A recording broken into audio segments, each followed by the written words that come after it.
Louvado seja nosso Senhor Jesus Cristo. Para sempre seja louvado. Você que está nos vendo, seja à tarde, à noite, de madrugada, no frio, no verão, nós estamos então retornando àquele programa Padrecast, que nós não vamos poder mais usar esse nome Padrecast, porque um padre em Goiás já está usando esse nome. Nós ficamos muito tempo sem gravar, e aí roubaram o nosso. É culpa sua, você queria rezar as 1000 Ave Marias, então a gente demorou e perdemos o nome do nosso programa. Mas você pode nos ajudar.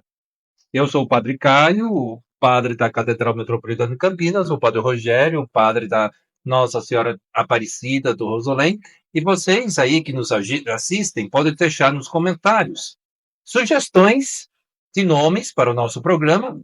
A gente vai escolher o nome mais sugestivo e, de repente, temas também catequético, bíblico, moral, jurídico, filosófico, para a gente discutir aqui entre vocês.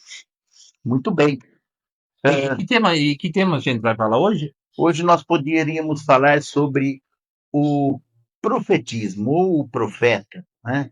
O verdadeiro profeta, o que seria um verdadeiro profeta, como ser um verdadeiro profeta. Né? Antigamente tinha aquele rapaz que aparecia na televisão, né? O ligue já, ligue já.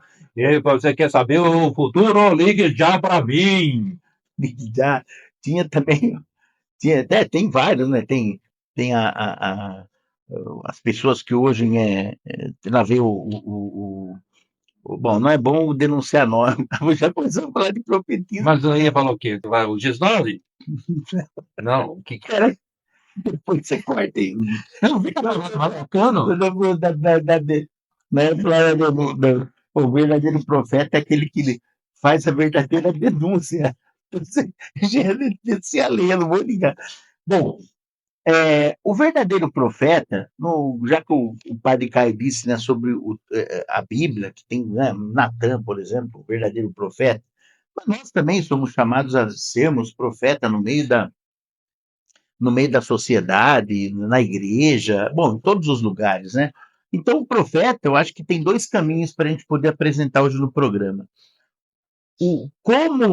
A identidade do verdadeiro profeta e como profetizar. Seriam essas duas coisas, né? Sim. Seria interessante. O verdadeiro profeta, o profeta Isaías já diz, aquele que não eleva a voz, não quebra a cana rachada, não apaga um pavio que ainda fumega, né? Não eleva a voz, na tradução do texto hebraico, significa aquele que não fala à toa, né? Hoje a gente vê muita gente falando à toa. Você vê, hoje qualquer coisinha que você vê de defeito da pessoa, você já sai na internet, fala mal e derruba aquela pessoa. Hoje, na verdade, está sendo mais um retrato de Nicolas Maquiavel do que o profeta de verdade, né? Que é aquele Nicolas Maquiavel, ele dizia, se quiser destruir uma pessoa, você primeiro difama ela, fala mal dela, depois você derruba aquela pessoa moralmente e depois aí aquela pessoa acaba sendo inexistente, depois só o que resta é o desaparecimento da pessoa. E hoje, na verdade, muitos agem assim, né, com falso profetismo.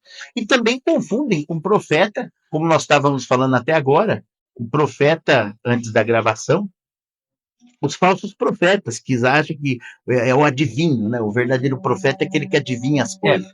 Podemos falar assim, até o Samuel, na Bíblia, ele teve várias funções, né? Ele era juiz, ele era profeta, ele era sacerdote e ele era também adivinho. Então, o único profeta que adivinhava as coisas na Bíblia... Talvez que tinha autoridade de Deus, né? Era Samuel, que tinha lá um episódio que Saul perdeu uma junta de boi ou um conjunto de mulas, não sei, e foi atrás de Samuel para perguntar onde estavam os animais. Aí Samuel soube indicar como uma função de adivinho. Mas Samuel era um profeta, era um sacerdote, era um juiz e era um adivinho também. Mas é o único caso na Bíblia, tá? É verdade. Que inclusive até depois Saul quis imitar ele, né? Saul foi querer imitar Samuel, foi lá no adivinho, e tentou consultar o próprio Samuel. E na Bíblia também tinha os profetas da corte. Profetas, nós lemos o texto do profeta Amós, que vai conversar com o sacerdote. Então, tinha vários profetas profissionais que eram pagos pelo rei para profetizar não a palavra de Deus, mas para falar bem do rei. Então, eles eram profetas pagos, não eram profetas da corte, que exerciam o seu profetismo não segundo a vontade de Deus, mas segundo a vontade do rei. Sabe o que eu lembrei agora? Os puxa-saco? Não. O puxa-saco da corte. Também, o puxa-saco da corte. Mas eu lembrei também de hoje, a gente vê muito, muito falso profetismo hoje, né? Também, né? Por exemplo, hoje a gente vê na internet ou nas redes sociais o exagero de denúncias que, na verdade, é mais para difamar a pessoa, né? Por exemplo, a gente vê desde denunciar, por exemplo, o Papa, bispos, padres, parece que virou uma fama agora, virou moda, né? Você ficar denunciando as pessoas, né? E se você for ver o contexto, não tem nada. A maioria é fake news. Fake news. Ele vai fazendo uma narração, distorcendo conforme o interesse alheio, para prejudicar o pastoreio do Papa Francisco. Por exemplo, fala que o Papa Francisco é da teologia da libertação. Mentira! Nunca teve teologia da libertação na Argentina. O Papa Francisco é da teologia da cultura, ou seja, evangeliza a cultura para que a cultura possa evangelizar. Foi até ele, como cardeal de Buenos Aires, que impediu que teologia da libertação entrasse lá, na Argentina. Então, fica distorcendo, falando que o Papa é comunista, que o Papa é o besta, mas o Papa é um homem santo. O Papa é um homem de Deus que está conduzindo a nossa igreja. Outra coisa, a gente vê também o número de denúncias, né, a bispos e sacerdotes. Eu acho isso um verdadeiro cisma É um cisma. que brota de um farisaísmo também humano, né? A gente vê hoje que a maldade no coração humano, a falta de uma verdadeira mudança de vida. Os falsos profetas, né? Que às vezes nós temos a grande capacidade de ver os profetas fora e esquecemos dos falsos profetas que estão próximos de nós. Então, qual seria a dica para analisar uma verdadeira profecia? Primeiro, investigar se aquilo de fato é um fato que vai me convém, né? Hoje, por exemplo, qualquer fraqueza, qualquer coisa social, aquele padre, aquele bispo, aquela pessoa da igreja, né? Olha que ele está, tem que se analisar e ver que não é por aí, né? A maioria do povo são pessoas boas, são pessoas que querem ver mais a unidade do que a divisão, né? E os falsos profetas acabam dividindo, né? Hoje, por exemplo, a gente vê o crescimento aí nas redes sociais de sede vacantistas de um lado, depois do outro lado são os galicânios, né? Que são aqueles que aceitam o Papa até uma certa parte, e aceita o concílio também até uma certa parte. Então, assim, hoje tem um número de cristãos que se dividem cada vez mais, né? E por motivos que não têm fundamento sólido, né? Por exemplo, uma coisa interessante que eu vi esses dias. Um rapaz postando que a missa, a nossa missa, a missa que nós celebramos, que é o rito, inclusive com o novo missal, que a nossa missa era uma missa herética. Eu falei, peraí, herética? Eu falei assim, mas herética? Olha, é um tema para um programa, né? Falar sobre a origem das missas, né? Eu tô até bem bolado. A gente pode falar um pouco sobre a origem da missa, dos ritos, dos né? ritos, do primeiro século, da era apostólica, era dos mártires, com a chegada de Constantino, o Edito de Constantino, e aí nós temos todo um sincretismo religioso dentro da missa, que vai pegando elementos de cada cultura, de cada religião pagã. É um bom. Depois eu até topo o desafio, a gente fala um pouco da origem da missa católica e como é uma realidade dinâmica que vai se modificando conforme a cultura e a realidade. Então tá aí o nome o tema do nosso próximo programa. Aí a gente já ajuda a divulgar. Mas olha, pense um pouco nessa coisa do falso profetismo. Seria interessante, né, Padre Caio? Sim. Eu acredito que o profeta sempre está ligado a duas questões: a justiça social em relação à própria sociedade, próprio rei. Eu lembrei que o profetismo começa com Samuel, com o primeiro rei, Saul, e termina com Malaquias. O último profeta não era Zacarias, era Malaquias, quando encerra a monarquia de Davi.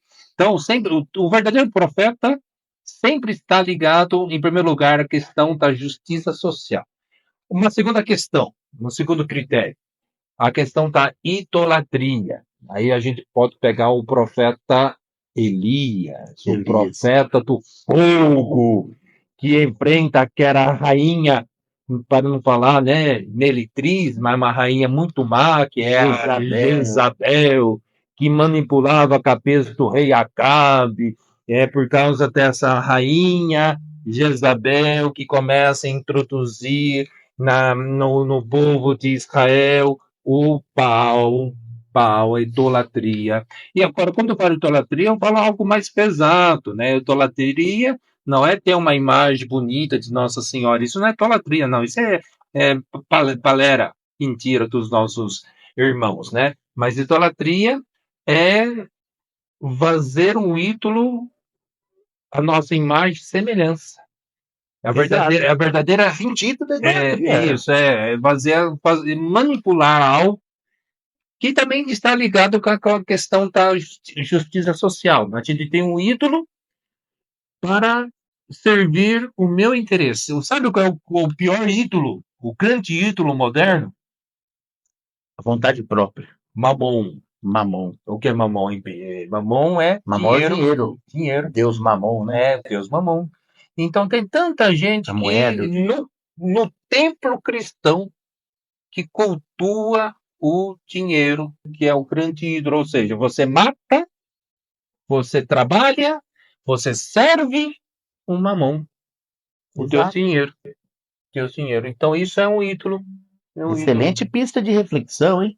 Olha, uma outra coisa, Padre Caio, também, o senhor falou aí que é interessante. Senhor, o senhor está no céu. Você é mais velho que eu. Então, é por isso. É para te diminuir. Então, veja, você sabe que uma coisa interessante também, a idolatria, ela, quando você presta o culto a uma imagem, isso significa que nós prestamos um culto de dulia, de comunhão ao santo, né? Então, quando você chega diante de uma imagem, Salve Maria, ou então reza uma Ave Maria, então dentro da imagem de Santo Antônio, né? Santo Antônio, roga por mim, e assim por diante. Agora, a idolatria, o verdadeiro sentido é colocar mesmo, às vezes até a vontade própria no lugar de Deus, né? Isso é ecolatria. Egolatria. Que parte que é o egocentrismo também, né? O egocentrismo surge primeiro o egocentrismo, depois a egolatria que se torna a idolatria, né? Agora uma coisa interessante, né? Então o falso profeta ele é aquele que ele vê então somente o que ele acha, a visão dele. Então ele não tem prova de algo, ele não tem um argumento concreto, ele quer ganhar na persuasão, no grito. E a gente vê hoje, né, vários falsos profetas. O senhor disse, você disse uma coisa interessante. Rogério. Você diz por exemplo, o povo de Israel, quando ensinou a adoração, né, que é o Shema Israel, Adonai Elohim, Adonai. Depois em Jesus Cristo, né, nós já não precisamos mais dizer essa frase, porque o próprio Verbo, o próprio Filho de Deus assume a natureza humana e nós podemos então adorá-lo também como Deus e como homem. Então hoje, por exemplo, Jesus, eu te adoro, Jesus, eu te amo, seria a frase que substituiríamos pelo Shema Israel. Agora é interessante, você pode falar para Jesus, eu te adoro, eu te amo. E a maioria dos falsos profetas perdeu já a relação com Jesus. Não tem mais Jesus como seu amigo, como fruto de meditação, como o centro da sua vida. Você pode ver, se a pessoa já está, por exemplo, partindo para apelação, para denúncia, significa que ela está já longe do amor ao próximo. O verdadeiro amor ao próximo seria como Natã, no Antigo Testamento, que chegou para Davi pessoalmente, foi lá e corrigiu, né? Como o próprio Jesus, que chamava em particular, e o próprio Jesus diz: quando tiveres alguma coisa contra o teu irmão, vai, chama ele a sós. Se ele te ouvir, você ganhou seu irmão. Depois, se ele não te ouvir, você vai e chama uma outra testemunha. Se não der ouvido à testemunha, também. Então, hoje acabou sendo uma coisa generalizada, né? O falso profetismo. Então, chegamos ao final do nosso primeiro programa, né? Mas já? Já, o tempo passou tão rápido, né? Então vamos terminar com uma oração, né? Pedindo para que haja verdadeiros profetas e convidar o pessoal para o nosso próximo programa, que a gente vai falar a origem da missa católica, como surgiu a missa. E para terminar o programa, também uma sugestão. O Dom João, nosso bispo, ele tem todo dia, ele tem tanto no YouTube quanto no Facebook, no Facebook, né? Nas redes sociais lá da Arquidiocese de Campinas, você vai ver lá o Evangelho do Dia, que é um comentário breve, impressionante, vale a pena conferir, né? A gente está espalhando muito aí esse áudio do Dom João, vale a pena, é coisa de 2 minutos o Evangelho do Dia, você pode escutá-lo no trabalho, montando no ônibus lá, ouvindo no fone, ouvir lá a palavra do dia do nosso bispo. Então vamos pedir a Deus então a bênção de Deus Todo-Poderoso. Vamos rezar uma Ave Maria, colocando tudo na mão da Virgem. Ave Maria, cheia de graça, o Senhor é convosco. Bendita sois vós entre as mulheres, bendito é o fruto do vosso ventre, Jesus. Santa Maria, Mãe de Deus, rogai por nós, pecadores, agora e na hora de nossa morte. Amém. Então, peça a bênção, Padre. O Senhor esteja convosco. Ele está no meio de nós. Abençoe-vos o Deus Todo-Poderoso, Pai, Filho e Espírito Santo. Ótimo dia, ótima noite, ótima madrugada a você.